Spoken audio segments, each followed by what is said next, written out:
अस्सलाम वालेकुम मेरी यूट्यूब फैमिली। उम्मीद करती हूँ कि आप सब खैरियत से होंगे। आज मैं बनाने जा रही हूँ बहुत ही ज़बरदस्त स्पंज केक, जिसके लिए जो मुझे इंग्रेडिएंट्स चाहिए यहाँ पे स्क्रीन पे शो हो रहे हैं। आप चाहें तो आप स्क्रीनशॉट भी ले सकते हैं। यहाँ पे मैंने लिए हैं 2 अदद अंडे, और अंडों की सफ़ेदी और जर्दी जो है वो दोनों एक साथ ही शामिल करनी है। तो यहाँ पे जो है वो आप विस्कर का यूज़ भी कर सकते हैं, और अगर आप चाहें तो आप जो है वो हैंड बीटर का यूज़ भी कर सकते हैं। तो यहाँ पे मैं इलेक्ट्रिक हैंड बीटर यूज़ कर रही हूँ। इसके अंदर जो मैं इंग्रेडिएंट्स ऐड करती जाऊँगी, मैं साथ साथ आपको उसकी क्वांटिटी भी बताती रहूँगी। तो यहाँ पे मैंने 4 टेबलस्पून के करीब जो है वो शुगर ले ली है, और शुगर को मैंने बारीक पीस लिया है। ये टोटली ऑप्शनल है, अगर आप चाहें तो आप साबित शुगर भी ले सकते हैं। और अगर आपके पास हैंड बीटर या आप विस्कर की मदद से नहीं करना चाहते हैं, या स्पून वगैरह से या फोक से अगर आप इसको नहीं फेंटना चाहते हैं, तो आप जो जूसर ब्लेंडर होता है आप बस उसे ले लें, और उसमें जो है वो अंडे, चीनी, ऑयल और ये सारी चीज़ें जो है वो वनीला एक्सट्रैक्ट वगैरह ये सब कुछ डाल के भी आप इसको अच्छे से बीट कर सकते हैं। तो यहाँ पे मैंने जो 4 टेबलस्पून शुगर है वो थोड़ी थोड़ी करके इसके अंदर ऐड करना शुरू कर ली है। सारी एक साथ नहीं ऐड करनी है। तो यहाँ पे जो है वो मैंने थोड़ी थोड़ी करके सारी ऐड कर ली है। 4 के 4 टेबलस्पून। मैं इसमें थोड़ा मीठा कम यूज़ कर रही हूँ। आप चाहें तो आप ज़्यादा मीठा भी यूज़ कर सकते हैं, क्योंकि मैंने बाद में इस केक के ऊपर आइसिंग करनी है, तो इस वजह से मैं इसमें मीठा कम डाल रही हूँ। तो आप अपने हिसाब से मीठा इसमें ज़्यादा भी इस्तेमाल कर सकते हैं। तो यहाँ पे ये अंडे मेरे हो चुके हैं बीट। अब इसके बाद जो नेक्स्ट इसके अंदर मैं इंग्रेडिएंट डालूँगी वो है वनीला एक्सट्रैक्ट। यहाँ पे ये मेरे पास है 1 टीस्पून, और जो है वो आप अपने हिसाब से कोई भी और फ्लेवर भी इसके अंदर ऐड कर सकते हैं। तो यहाँ पे मेरे पास जो है ये ऑयल है। ऑयल मैंने लिया है यहाँ पे 3 टेबलस्पून।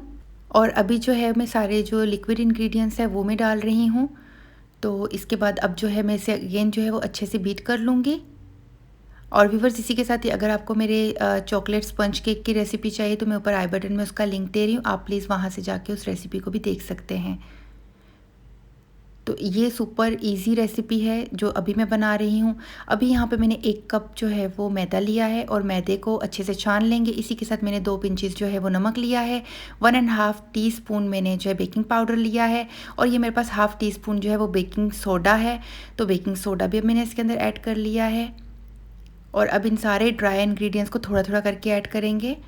और जो है वो आपने चम्मच को कट एंड फोल्ड मेथड के साथ, जो स्पैचुला है उसके साथ आपने कट एंड फोल्ड मेथड के साथ मिक्स करना है।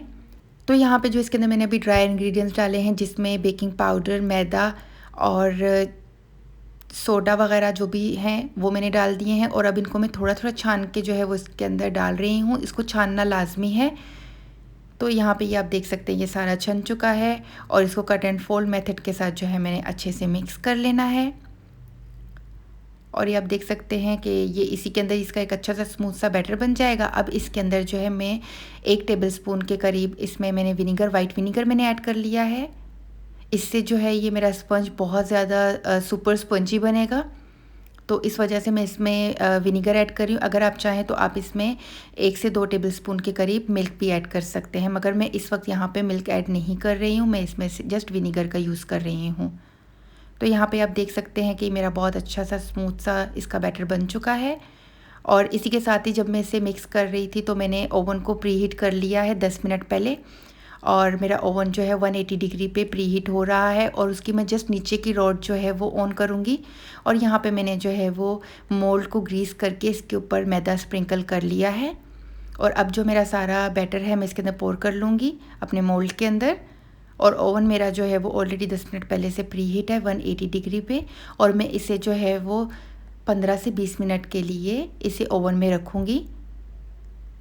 और जो है ये मेरा केक 15 से 20 मिनट के अंदर अच्छा सा बेक हो जाएगा। मैं 15 मिनट के बाद इसे चेक करूँगी। अगर ये बेक हुआ, अगर ये ना हुआ तो मैं मज़ीद इसे 5 मिनट के लिए रखूँगी, क्योंकि ये इतना ज़्यादा जो है वो मोटा नहीं बन रहा है। और मेरा पैन जो है वो थोड़ा सा मोल्ड जो है थोड़ा सा बड़ा है, तो इस वजह से मैं इसे 15 मिनट का टाइम पहले दे रही हूँ।